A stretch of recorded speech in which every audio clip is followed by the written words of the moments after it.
30 दिसंबर 2015 की रात पंजाब के लिए किसी आम सर्द रात जैसी ही थी। ठंडी हवा बदन चीर रही थी और लोग गर्म कपड़ों में खुद को लपेटे हुए अपने अपने घरों में आराम फरमा रहे थे। लेकिन इस ठिठुरती रात के सन्नाटे में एक गहरी साजिश पनप रही थी। अपने खौफनाक मंसूबों के साथ हथियारों से लैस जैश ए मोहम्मद के 4 आतंकवादी पाकिस्तान से बॉर्डर को पार कर पंजाब के पठानकोट में दाखिल हो जाते हैं। ये आतंकी इतने चालाक थे कि इन्होंने भारतीय सेना की वर्दी पहन रखी थी, जिसे देखकर कोई भी एक बार के लिए धोखा खा सकता था। आतंकियों का मकसद इंडो पाक बॉर्डर से करीब 30 किलोमीटर दूर लोकेटेड पठानकोट एयरबेस को निशाना बनाने का था। ये एयरबेस भारत के लिए स्ट्रेटेजिकली बहुत इंपॉर्टेंट है, जिसने पाकिस्तान के खिलाफ 1965 और 1971 की जंग में भी अहम भूमिका निभाई थी। आतंकी यहाँ आत्मघाती हमला करके यहाँ मौजूद भारतीय वायुसेना के फाइटर जेट्स को डिस्ट्रॉय करना चाहते थे। यहाँ तक पहुँचने के लिए आतंकी एक कार की तलाश में होते हैं, लेकिन अब तक सुबह हो चुकी थी और दिन की रोशनी ने उनके लिए खतरा बढ़ा दिया था। इसलिए वो दिन भर जंगलों और झाड़ियों में छिपे रहे। जब 31 दिसंबर का दिन ढला तो अंधेरा होते ही वो फिर से बाहर आ गए और जानियाल रोड पर किसी गाड़ी के गुजरने का इंतजार करने लगे। रात करीब 9:30 बजे आतंकियों की नजर यहीं से गुजर रही एक इनोवा कार पर पड़ी, जिसे एकागर सिंह नाम के शख्स चला रहे थे। गाड़ी को जब आतंकियों ने रुकने का इशारा किया तो एकागर सिंह उनकी इंडियन आर्मी की ड्रेस को देखकर धोखा खा गए और उन्होंने खुशी खुशी गाड़ी रोक दी। जैसे ही गाड़ी रुकी, आतंकियों ने उनका मोबाइल छीन लिया और उनका गला काटकर उनकी बॉडी को वहीं पास के खेत में फेंक दिया। आतंकियों को जल्दी थी, इसलिए वो गाड़ी को बड़ी तेज रफ्तार से चलाने लगे। इसी जल्दबाजी में उनकी गाड़ी कुछ दूर जाने के बाद ही रावी रिवर ब्रिज के धूसी टर्न के पास खराब हो गई। इसके चलते आतंकियों को मजबूरन इनोवा कार वहीं छोड़नी पड़ी। वो थोड़ी दूर जाकर गन्ने के खेतों में छिप गए और यहाँ से किसी दूसरी गाड़ी के गुजरने का इंतजार करने लगे। रात के 11 बज चुके थे कि तभी आतंकियों की नजर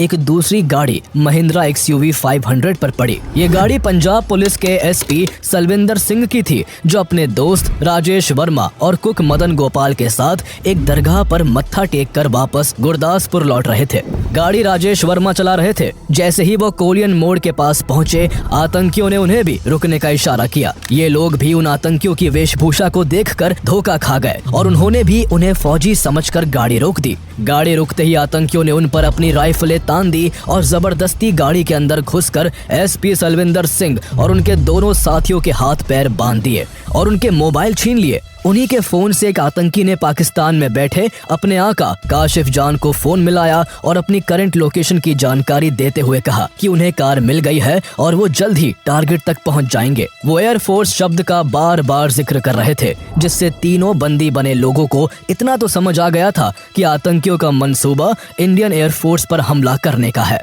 कहानी में आगे बढ़ने से पहले हम आपको बताते चले कि अगर आप एक बिजनेस ओनर है और रिसीट्स एंड ट्रैकिंग एक्सपेंसेस जैसी चीजों में उलझकर अपना कीमती समय बर्बाद कर रहे हैं, तो अब एक ऑर्गेनाइज सॉल्यूशन अपनाने का समय आ गया है। रिसीट केओस को गुड बाय कहने के लिए आप ओडू एक्सपेंसेस ऐप को यूज कर सकते हैं। ओडू एक all in one management software app है जो ढेरों कमाल के फीचर्स के साथ आता है। अब ओडू एक्सपेंसेस के साथ एक्सपेंसेस को सबमिट, मैनेज और अप्रूव करना बेहद आसान हो गया है। आप अपने खर्चों को लैपटॉप, मोबाइल या सिर्फ एक ईमेल से अपने तरीके से सबमिट कर सकते हैं। आपको बस अपने सभी खर्चों को एक रिपोर्ट में ग्रुप करना है ताकि अप्रूवल्स तेजी से हो सके। अगर आपको कहीं भी मदद की जरूरत लगती है तो चैटर या लॉग नोट में सीधे कमेंट कर सकते हैं। मैनेजर्स अब बस एक क्लिक में एक्सपेंसेस को अप्रूव या रिजेक्ट कर सकते हैं। रिसीट्स और एक्सपेंसेस का side by side view transparency ensure करता है, जिससे फैसले जल्दी होते हैं और घंटों का समय बचता है। एक बार अप्रूव्ड होते ही एक्सपेंसेस ऑटोमेटिकली अकाउंटिंग बुक्स में पोस्ट और रिकंसाइल हो जाते हैं, जिसमें कोई भी मैनुअल हसल नहीं होती। इसके अलावा आप रियल टाइम में टीम एक्सपेंसेस को डेट, डिपार्टमेंट, लोकेशन जैसी कैटेगरी के हिसाब से ट्रैक भी कर सकते हैं। साथ ही कस्टमर रिलेटेड एक्सपेंसेस को एफर्टलेसली री-इनवॉइस कर सकते हैं। अमेजिंग बात यह है कि ओडू का पहला ऐप अनलिमिटेड सपोर्ट और लाइफ टाइम होस्टिंग के साथ बिल्कुल फ्री है। तो दुनिया भर के 12 मिलियन प्लस यूजर्स की तरह आप भी ओडू एक्सपेंसेस से जुड़कर एक्सपेंस मैनेजमेंट को आसान बना सकते हैं। इसका लिंक आपको डिस्क्रिप्शन एंड पिन कमेंट में मिल जाएगा। बात करने के बाद गाड़ी चलने लगी। चलती गाड़ी में ही आतंकियों ने उन तीनों को पहले तो लात घूंसों और राइफल की बट से खूब पीटा और फिर गुलपुर सिमली गांव के पास जंगल के इलाके में पहुंचते ही एसपी सलविंदर सिंह और कुक मदन गोपाल की आंखों पर पट्टी बांधकर उन्हें चलती गाड़ी से धक्का दे दिया। आतंकियों को अभी तक ये नहीं पता था कि जिनको वो फेंक रहे हैं उनमें से एक पुलिस वाला भी है। वो अभी तक यही समझ रहे थे कि गाड़ी राजेश वर्मा चला रहा था, इसलिए गाड़ी का मालिक वही होगा। इसी वजह से वो उसे अपने साथ ले गए। जैसे ही वो आगे बढ़े, सलविंदर सिंह और मदन गोपाल ने मौका देखते ही किसी तरह अपने हाथ खोल लिए और आंखों से पट्टी हटाकर गुलपुर सिमली गांव तक पहुंच गए। सलविंदर सिंह को आतंकियों की फोन की बातचीत से ये तो कंफर्म हो गया था कि वो चारों आर्मी वर्दी में पाकिस्तानी आतंकी है जो किसी बड़े हमले को अंजाम देना चाहते हैं। इसलिए गांव में घुसते ही उन्होंने किसी के फोन से तुरंत गुरदासपुर पुलिस कंट्रोल रूम को कॉल कर पूरी घटना की जानकारी दे दी, लेकिन किसी ने उनकी बातों पर यकीन ही नहीं किया। सलविंदर सिंह की इमेज उनके साथी पुलिस कर्मियों के बीच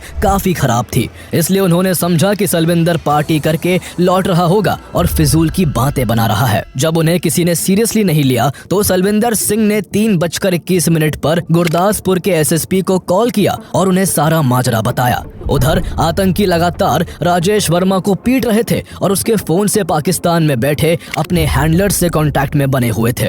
उन्होंने राजेश को पीट पीट के बुरी तरह घायल कर दिया। जब उससे पूछा गया कि ये किसकी गाड़ी है, तब राजेश ने बताया कि ये पंजाब के एसपी सलविंदर सिंह की कार है, जिसे उन्होंने पीछे ही फेंक दिया। ये खबर जब फोन पर आतंकियों के हैंडलर्स ने सुनी तो वो गुस्से से आग बबूला हो गए। पुलिस वाला होने की वजह से सलविंदर उन्हें बड़ी थ्रेट लगा जो अथॉरिटीज को बताकर उनके पूरे प्लान को चौपट कर सकता था। इसलिए हैंडलर्स ने उन्हें तुरंत वापस जाकर सलविंदर सिंह और मदन गोपाल को दोबारा पकड़ने का आदेश दिया। लेकिन जब तक वो वापस उस जगह पहुंचे तब तक सलविंदर सिंह और मदन गोपाल अपनी जान बचाकर वहां से भाग चुके थे। दोनों को ना पकड़ पाने की बौखलाहट में आतंकियों ने सारा गुस्सा राजेश वर्मा पर उतार दिया। उन्होंने सुबह करीब 4 बजे बेरहमी से उसका चाकू से गला रेत दिया। आतंकियों को यकीन था कि कुछ ही देर में राजेश की मौत हो जाएगी, इसलिए उन्होंने उसको गाड़ी से बाहर निकालकर पास के खेत में ही फेंक दिया। इसके बाद आतंकी तो गाड़ी लेकर अपनी मंजिल की तरफ बढ़ गए, लेकिन बुरी तरह घायल राजेश वर्मा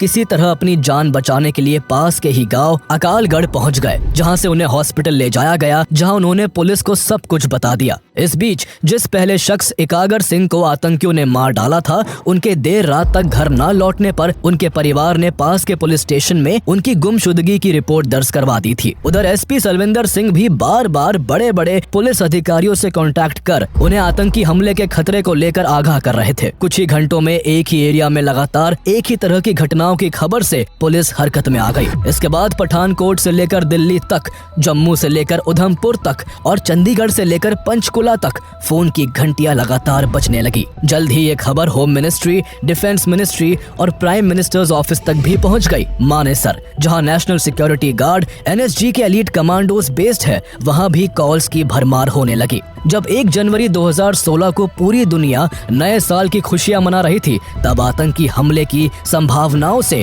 इंडियन अथॉरिटीज के बीच हड़कंप मचा हुआ था और सभी ऑफिस में केओस की स्थिति बन चुकी थी। तुरंत देश की सभी सिक्योरिटी फोर्सेस और इंटेलिजेंस एजेंसीज को हाई अलर्ट पर रखा गया। सेना और पुलिस की टुकड़ियों ने मिलकर जल्द ही क्विक रिएक्शन टीम्स तैयार की, जिनके जांच करने पर उन्हें एकागर सिंह की गाड़ी और उनकी डेड बॉडी मिल गई। अगले कुछ घंटों के सर्च ऑपरेशन में एसपी सलविंदर सिंह की महिंद्रा एक्सयूवी गाड़ी भी मिल गई, जो लावारिस हालत में पठानकोट एयरबेस से मात्र 500 मीटर की दूरी पर खड़ी थी। सलविंदर द्वारा दी गई डिटेल्स और उनकी गाड़ी के पठानकोट एयरबेस के पास मिलने से अब साफ था कि आतंकियों का मकसद इस एयरबेस को निशाना बनाने का ही है। साथ ही इस दौरान इंटेलिजेंस एजेंसीज लगातार एसपी सलविंदर और राजेश के फोन्स को इंटरसेप्ट कर रही थी, जो आतंकियों के पास थे। एक कॉल में इंटेलिजेंस एजेंसीज ने आतंकियों को उनके हैंडलर से बात करते हुए सुना, जिसमें हैंडलर्स उनसे कह रहे थे कि जल्दी टारगेट तक पहुंचकर प्लेन्स और हेलीकॉप्टर्स को उड़ा दो। यानी अथॉरिटीज को अब ये भी पता था कि देश में आतंकी घुस आए हैं और ये भी साफ था कि हमला कहां होगा। लेकिन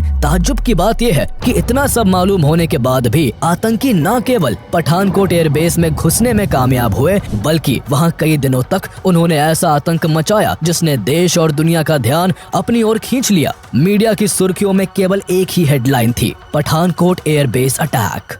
This is big breaking news that is coming in on the Pathankot probe. Pathankot air force station पर जो आतंकी हमला हुआ है उसके बाद वो ऑपरेशन अभी तक जारी है। 62 घंटे होने वाले हैं इस ऑपरेशन को। At least 4 terrorists have been killed by security forces and 3 security personnel have lost their lives. Lieutenant Colonel Niranjan of the National Security Guard or the NSG died today while defusing explosives during the mopping up operations. Pathankot वायुसेना station पर आतंकवादी हमले में पाकिस्तान की तरफ उंगली उठ रही है। भारत ने पाकिस्तान को आतंकियों के पाकिस्तानी होने के सबूत भी दिए हैं। हमें हिंदुस्तान की तरफ से कुछ लीड्स मिली जिस पे हम तहकीकात कर रहे हैं। The joint investigation team from Pakistan arrived in the national capital on Sunday to probe the deadly terrorist attack on the Pathankot Air Force Base. Pakistan has formally registered an FIR in the Pathankot Air Base attack case as part of the ongoing investigation into that terrorist attack that killed 7 Indian personnel. The FIR has been registered against unidentified people. जब ये confirm हो गया कि आतंकी Pathankot airbase को target करने वाले हैं तो फौरन एयरफोर्स स्टेशन की सुरक्षा को बढ़ाया जाने लगा। कुछ ही देर में गरुड़ कमांडोज और डिफेंस सर्विस कॉर्प्स DSC की एक टीम स्टेशन के अंदर की सुरक्षा में तैनात कर दी गई। National security adviser Ajit Doval ने भी दिल्ली में army chief general Dalbir Singh Suhag, air chief marshal Arup Raha and intelligence bureau and RNAW के हेड्स के साथ एक हाई लेवल मीटिंग की। मीटिंग के बाद NSG की एक टीम को तुरंत पठानकोट के लिए एयरलिफ्ट करने का आदेश जारी कर दिया गया। इधर चारों आतंकी अभी तक पठानकोट एयरबेस में घुस नहीं पाए थे। वो पठानकोट एयरबेस की दीवार तक पहुंचने ही वाले थे कि तभी आतंकियों को उनके हैंडलर का कॉल आ जाता है। उनका हैंडलर उन्हें डांट कर कहता है कि वो चारों अभी तक एयरबेस में घुस क्यों नहीं पाए हैं, जबकि 2 लोगों का एक ग्रुप पहले ही टारगेट तक पहुंच चुका है। इसका मतलब था कि पठानकोट को दहलाने के लिए 4 नहीं बल्कि 6 आतंकी 2 ग्रुप्स में आए थे और पहला ग्रुप पहले से ही LOC को पार कर सभी की नजरों से बचते हुए पठानकोट एयरबेस में घुसकर छिपा बैठा था, जिनकी सिक्योरिटी फोर्सेस को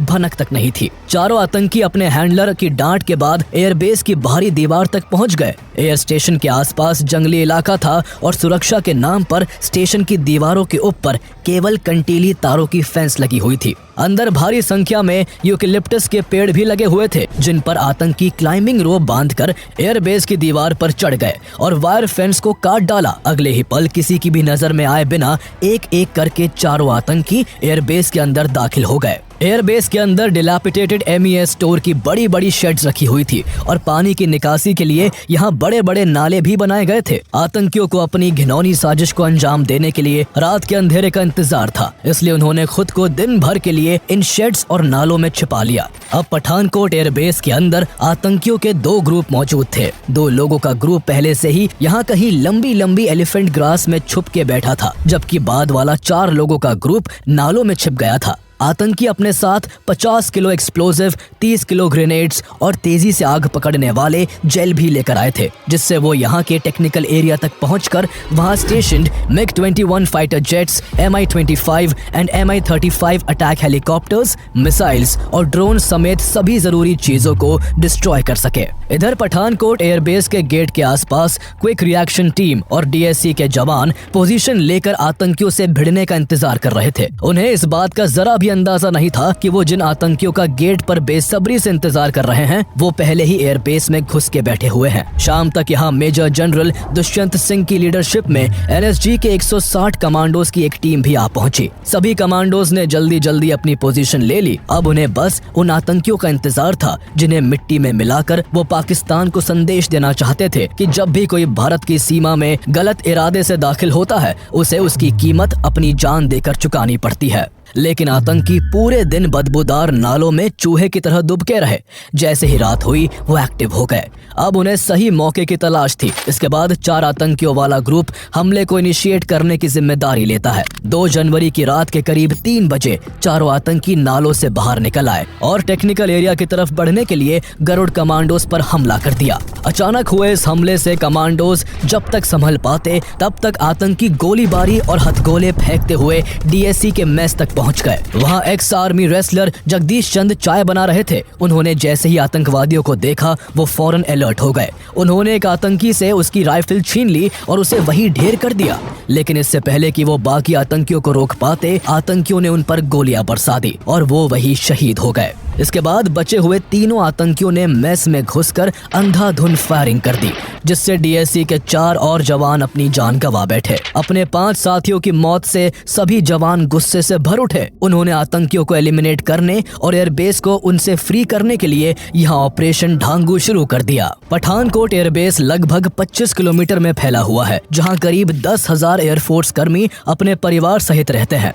मेस से उनके घरों की दूरी काफी कम थी, इसलिए उन पर हॉस्टेजेस बनाए जाने का खतरा मंडरा रहा था। इस दौरान एयर स्टेशन में नाइजीरिया, अफगानिस्तान, बांग्लादेश और म्यांमार के 23 मिलिट्री ट्रेनीज भी मौजूद थे। एयरफोर्स को चिंता थी कि अगर इन ट्रेनीज को कोई नुकसान पहुंचा तो इंडिया को इंटरनेशनल लेवल पर काफी दिक्कतों का सामना करना पड़ सकता है। इसके अलावा एयरबेस के मेस से महज 500 मीटर की दूरी पर मौजूद टेक्निकल एरिया को भी सेफगार्ड करना मेन प्रायोरिटी था। दर्जनों Garud commandos and NSG commandos इस एरिया के चारों तरफ घेराबंदी बनाए हुए थे। मेस के बाद आतंकी फर्नीचर वाली बिल्डिंग में छुपकर कमांडोज पर गोलीबारी करने लगे। उनके छिपकर हमला करने से भारतीय कमांडोज को काउंटर करने में मुश्किलों का सामना करना पड़ रहा था, इसलिए उनकी एग्जैक्ट पोजीशन का पता लगाने के लिए अनमैन्ड एरियल व्हीकल यानी यूएवी को उड़ाया गया। जब एनएसजी कमांडोज को उनकी पोजीशनिंग का अंदाजा हो गया तो उन्होंने रिटेलिएट करना शुरू किया। आतंकियों के पास AK-47 राइफल्स थी, जिनका जवाब भारतीय commandos MP5 assault rifle, Glock pistol और कॉर्नर शॉटगन जैसी मॉडर्न राइफल से दे रहे थे। दोनों ओर से भयंकर गोलीबारी शुरू हो गई। गोलियों की तड़तड़ाहट और भारी बमबारी से पूरा इलाका सहम उठा। इस तरह सुबह से दोपहर और दोपहर से शाम हो गई। आतंकी कभी फायरिंग करते तो कभी ग्रेनेड और एक्सप्लोजिव का इस्तेमाल करते, लेकिन इसके बावजूद आतंकी आमने सामने की लड़ाई में कमांडोज के आगे कहीं भी नहीं टिक पा रहे थे। कमांडोज ने आतंकियों की हर चाल को नाकाम करके रख दिया था। इसका अंजाम ये हुआ कि 2 जनवरी की शाम तक 3 और आतंकियों को मार गिराया गया। पूरे 4 आतंकियों की मौत के बाद गोलियों और बम धमाकों की आवाज बिल्कुल थम गई। जब काफी समय तक आतंकियों की ओर से कोई रिटेलिएशन नहीं हुआ तो जवानों में जश्न का माहौल बन गया। वहां मौजूद लोग ये मान बैठे कि एयरबेस में केवल 4 आतंकी ही थे जिन्हें मार गिराया जा चुका है। डिफेंस फोर्सेज ऑपरेशन को बंद करने का मन बना चुकी थी और इस खबर को दिल्ली तक पहुंचा दिया गया था। सरकार के कुछ मिनिस्टर्स ने भी पठानकोट एयरबेस से टेररिस्ट को न्यूट्रलाइज करने के लिए सिक्योरिटी फोर्सेस को धड़ाधड़ बधाई देते हुए कई ट्वीट्स कर दिए, लेकिन भारत ने जश्न मनाने में जल्दबाजी कर दी थी। ये किसी बड़े खतरे से पहले की शांति थी, अभी खेल खत्म नहीं हुआ था। सिक्योरिटी फोर्सेस को इस बात का जरा भी अंदाजा नहीं था कि यहाँ की बड़ी बड़ी घास और झाड़ियों में 2 और आतंकी बहुत पहले से चुपचाप सही मौके के इंतजार में बैठे हुए हैं। इन आतंकियों के पास मॉर्फिन इंजेक्शन, पके हुए चिकन और रोटियों के कुछ पैकेट थे, जिनके सहारे वो कई दिन तक बिना बाहर आए सरवाइव कर सकते थे। लेकिन इन बातों से अनजान एनएसजी ने ऑपरेशन को खत्म मानकर यहाँ के पूरे एरिया को सैनिटाइज करना शुरू कर दिया। 3 जनवरी की सुबह बॉम्ब स्क्वाड के commanding officer lieutenant colonel Niranjan ने अपनी टीम के साथ मरे हुए आतंकियों के शरीर पर बंधे एक्सप्लोजिव और ग्रेनेड को डिफ्यूज करने का काम शुरू किया। थोड़ी ही देर में 3 आतंकियों के एक्सप्लोजिव्स को डिफ्यूज किया जा चुका था, लेकिन लेफ्टिनेंट कर्नल निरंजन ने जैसे ही चौथे आतंकी के शरीर से बम को डिफ्यूज करने की कोशिश की, आतंकी के शरीर पर लगा एक्सप्लोजिव ब्लास्ट हो गया। लेफ्टिनेंट कर्नल निरंजन ने बुलेट प्रूफ जैकेट पहन रखी थी, लेकिन धमाके की इंटेंसिटी इतनी ज्यादा थी कि उनकी जान नहीं बच सकी। इस विस्फोट से 5 अन्य कमांडोज भी बुरी तरह घायल हो गए। लेफ्टिनेंट कर्नल निरंजन के शहीद होने से पठानकोट एयरबेस एक बार फिर से सहम गया। इसी केओस का फायदा उठाकर अभी तक काफी समय से छिपे बैठे दोनों आतंकियों ने सुबह 10 से 11 बजे के आसपास एयरबेस के एक दूसरे ब्लॉक से अचानक जवानों पर गोलीबारी शुरू कर दी। इस ब्लॉक की पहली मंजिल पर 6 डिफेंस पर्सनल भी मौजूद थे। यदि आतंकवादी उन्हें हॉस्टेजेस बना लेते तो उनकी जान के बदले में वो भारत से बार्गेनिंग कर सकते थे, लेकिन किस्मत से आतंकियों को इसकी खबर नहीं थी, इसलिए उन्होंने इस ओर ध्यान नहीं दिया। उनका टारगेट टेक्निकल एरिया को तबाह करने का था। उनकी गोलीबारी से सभी जवान एक बार फिर से अलर्ट हो गए। साथ ही 80 कमांडोज की 2 और एनएसजी यूनिट्स को दिल्ली से पठानकोट एयरलिफ्ट किया गया। सबसे पहले उस ब्लॉक में फंसे 6 डिफेंस पर्सनल को सुरक्षित बाहर निकाला गया।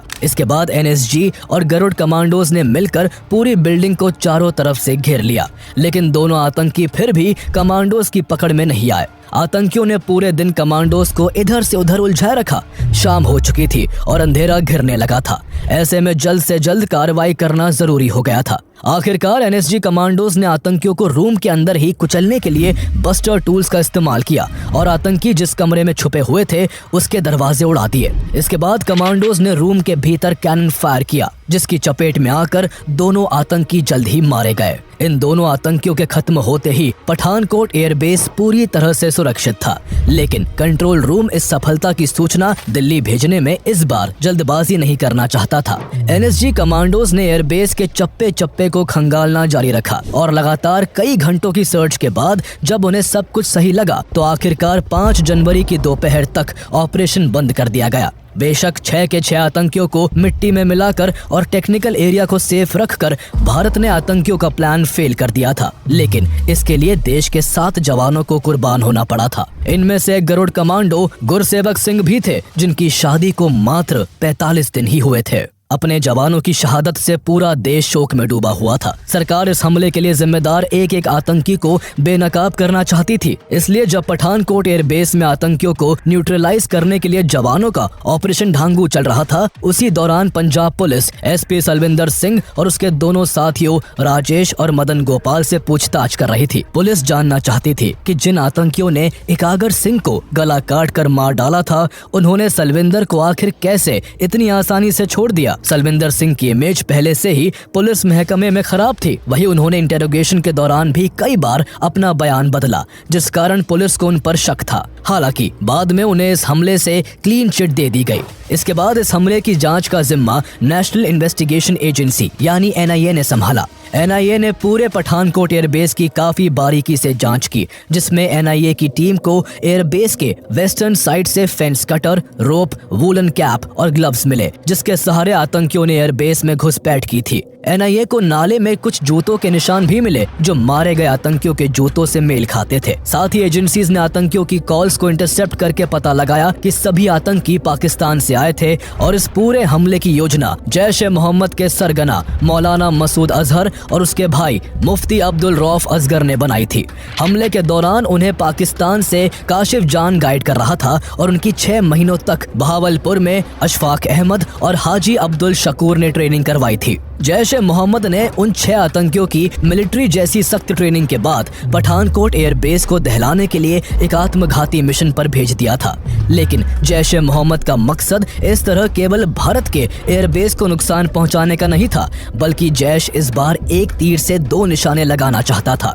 दरअसल उस समय भारत और पाकिस्तान अपने संबंधों को संभालने में लगे हुए थे। इस हमले से केवल 6 दिन पहले ही 25 दिसंबर 2015 को नरेंद्र मोदी काबुल से लौटते वक्त अचानक से पाकिस्तान के लाहौर जा पहुंचे थे और पाकिस्तानी प्राइम मिनिस्टर नवाज शरीफ से मुलाकात की थी। नरेंद्र मोदी इस दौरान लाहौर में शरीफ के पाकिस्तान समारोह में भी शामिल हुए थे। ये 2004 के बाद पहला मौका था जब भारत के प्राइम मिनिस्टर ने पाकिस्तान का दौरा किया था। नरेंद्र मोदी ऐसा करके सालों से बिगड़ते रिश्ते को फिर से पटरी पर लाना चाहते थे, लेकिन इस तरह दोनों देशों की नजदीकियों को जैश ए मोहम्मद ने अपने एग्जिस्टेंस के लिए एक बड़े खतरे के रूप में देखा। इसलिए उसकी इस अटैक की साजिश का मकसद भारत की एयर पावर को कम करने के साथ साथ भारत और पाकिस्तान के बीच उभर रही दोस्ती पर चोट करना था। इस अटैक में जैश ए मोहम्मद का हाथ होने की वजह से इंडिया पाकिस्तान के बीच जो शांति की राह बन रही थी वो टूट गई और भारत ने किसी भी तरह की पीस टॉक्स को तुरंत पोस्टपोन कर दिया।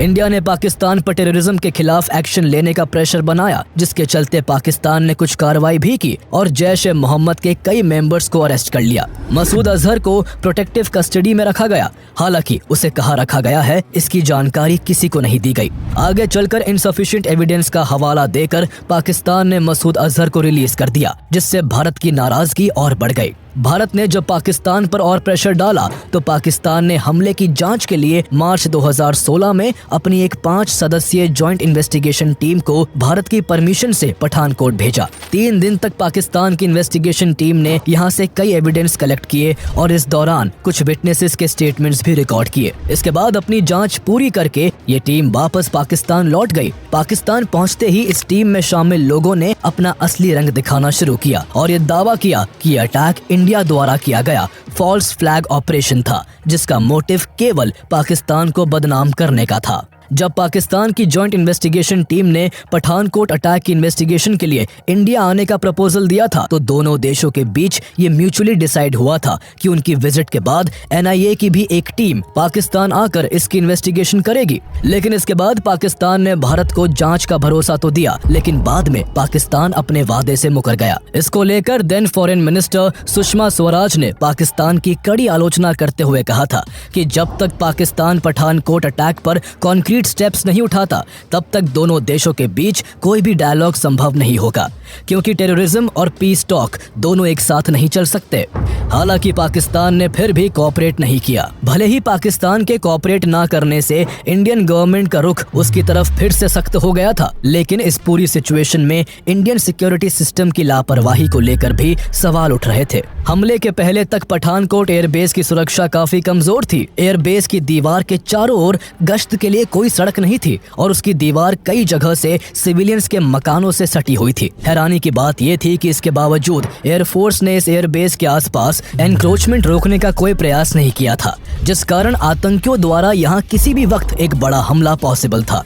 भारत की इंटेलिजेंस एजेंसीज महीनों से भारत पर कोई बड़े आतंकी हमले की आशंका जता रही थी और हमले से कुछ महीने पहले तक भारत में पाकिस्तानी इंटेलिजेंस एजेंसी ISI के कई एजेंट्स अरेस्ट किए जा चुके थे। पठानकोट हमले से केवल एक महीने पहले BSF के हेड कांस्टेबल अब्दुल रशीद को ISI के लिए जासूसी करने के जुर्म में दिल्ली पुलिस ने जम्मू एंड कश्मीर से अरेस्ट किया था। अब्दुल रशीद और उसके रिलेटिव कफायतुल्लाह खान कई महीनों से ISI के कांटेक्ट में थे और अरेस्ट होने से पहले दोनों भारतीय सेना की कई इंपॉर्टेंट इंफॉर्मेशन ISI को दे चुके थे। इसके अलावा शेख मोहगल और मोहम्मद एजाज को भी कोलकाता और मेरठ से ISI के लिए जासूसी करते हुए पकड़ा गया था, जबकि दिसंबर 2015 में पोखरण से ex army man Govardhan Singh भी पकड़ा गया, जो सालों से भारतीय डिफेंस फोर्स की इंपॉर्टेंट इंफॉर्मेशन ISI तक पहुंचा रहा था। इसके अलावा पठानकोट हमले से पहले एयरमैन रंजीत KK को भी दिल्ली पुलिस की क्राइम ब्रांच, मिलिट्री इंटेलिजेंस और एयरफोर्स की एक यूनिट ने अपने जॉइंट ऑपरेशन के जरिए भटिंडा एयरबेस से ISI के लिए जासूसी करने के जुर्म में अरेस्ट किया था।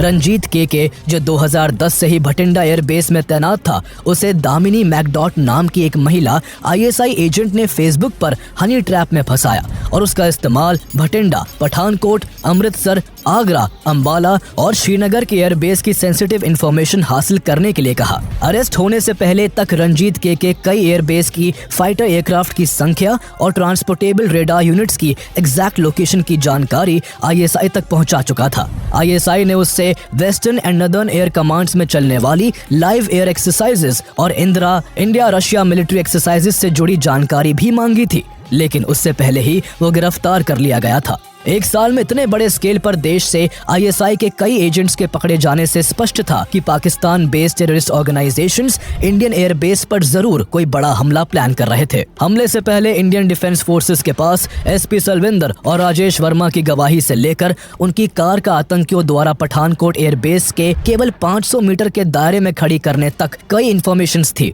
लेकिन इसके बावजूद आतंकी पठानकोट एयरबेस की सुरक्षा में सेंध लगाकर घुसने में सफल हो गए थे। बाद में मिनिस्ट्री ऑफ होम अफेयर्स ने इस हमले की जांच के लिए एक स्टैंडिंग कमेटी बनाई। कमेटी ने भी पठानकोट एयरबेस को विजिट करके अपनी रिपोर्ट में इंडियन डिफेंस फोर्सेस की लापरवाही को लेकर फटकारा। स्टैंडिंग कमेटी का कहना था कि अगर सेंटर इस मामले को गंभीरता से लेता और इंटेलिजेंस एजेंसीज ने सही तरीके से काम किया होता तो आतंकी कभी एयरबेस में घुस ही नहीं पाते। कमेटी ने आगे कहा कि इतने टेरर अलर्ट्स के बावजूद आतंकियों का पठानकोट एयरबेस में घुसना और वहां गोलीबारी करना इंटेलिजेंस एजेंसीज और सिक्योरिटी फोर्सेस के बीच के लैक ऑफ कोऑर्डिनेशन को दर्शाता है। सिक्योरिटी एजेंसीज ना तो समय रहते खतरे को भांप सकी और ना ही तेजी से एक्शन ले सकी। हालांकि आतंकियों के एयरबेस में घुसने के बाद भारतीय जवानों ने उनका सामना काफी अच्छे से किया। जवानों की वजह से जैश ए मोहम्मद के आतंकी एयरबेस के टेक्निकल एरिया तक नहीं पहुंच पाए थे, जिस वजह से एयरफोर्स का बड़ा नुकसान होते होते बचा था। जैश ए मोहम्मद का ये मंसूबा भले ही नाकाम रहा, लेकिन वो जो दरार भारत और पाकिस्तान के बीच चाहता था, वो दरार इस हमले के बाद दोनों देशों में फिर से आ चुकी थी। जैश ए मोहम्मद यही नहीं रुका, बल्कि इस हमले के केवल 8 महीने बाद उरी अटैक और करीब 3 साल बाद पुलवामा अटैक को अंजाम देकर उसने दोनों देशों के बीच तनाव की एक गहरी खाई खोद दी। भारत ने भले ही पठानकोट अटैक के जवाब में पाकिस्तान और जैश-ए-मोहम्मद के खिलाफ कोई मिलिट्री एक्शन नहीं लिया, लेकिन उरी अटैक और पुलवामा अटैक के जवाब में भारत ने दुश्मन के घर में घुसकर उसको सबक सिखाया।